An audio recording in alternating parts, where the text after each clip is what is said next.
প্রথমেই বলি, সকল প্রিয় মিষ্টি বন্ধুদের কাছে আমার অনুরোধ, ভিডিওটি পুরোটা দেখুন বা আমার কোনো ভিডিওটা ভাইরাল হওয়ার উদ্দেশ্যে না, শুধুমাত্র আপনাদের কাছে বিনোদনস্বরূপ পৌঁছানো মাত্র।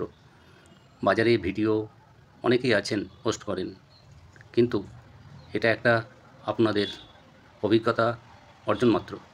এতটাই বড় একটা বাজার, যেটা আপনারা না দৃষ্টিপাত করলে বুঝতে পারবেন না।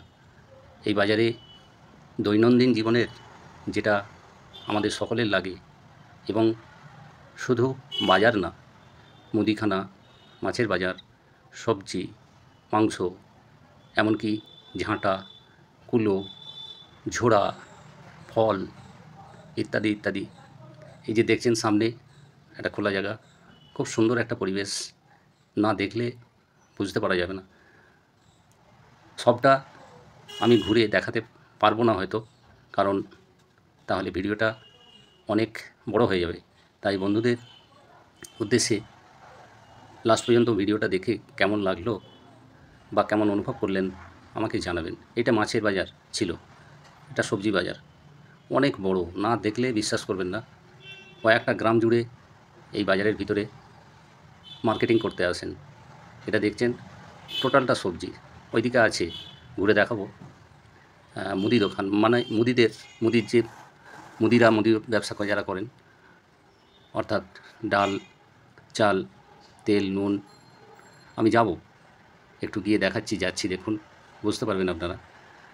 সত্যি দেখে মুগ্ধ হবেন, এত সুন্দর বাজার, এত বড়, এবং এটা মিউনিসিপ্যালিটির জায়গা, সরকারি জায়গা। এই দাদাকে দেখছেন, এই দাদা আমার চেনা পরিচিতি। এই দাদা খুব ভালো। দেখছেন এটা হচ্ছে মুদির সব সরঞ্জাম, সব মুদিখানার যা যাবতীয় সমস্ত কিছুটা পাবেন, কিচ্ছু বাদ নেই। কত বড় দেখছেন, এক একটা ডিপার্টমেন্ট আছে, এক একটা জায়গা আছে। এবার যাব, আলু, পেঁয়াজ, রসুন, আদা, এইসব বিশাল বড় এলাকা নিয়ে, বিশাল বড়, না দেখলে বুঝতে পারবেন না। এতটা বড় বাজার হয়তো খুব কম বন্ধুরাই দেখেছেন, না দেখলে বিশ্বাস হবে না। এটা দেখুন, ঢালুয়া রসুন, এটা আমার একটা বন্ধু। এই যে টোটাল দেখছেন, রসুন, আদা, পেঁয়াজ, ওইদিকে আছে, এমনকি মুড়ির বস্তা বিক্রি হয়।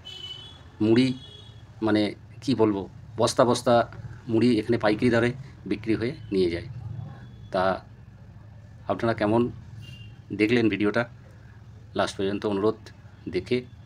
পেঁয়াজ দেখছেন, ঢালো একদম। আমাকে জানাবেন ভিডিওটা আপনাদের কেমন লাগলো।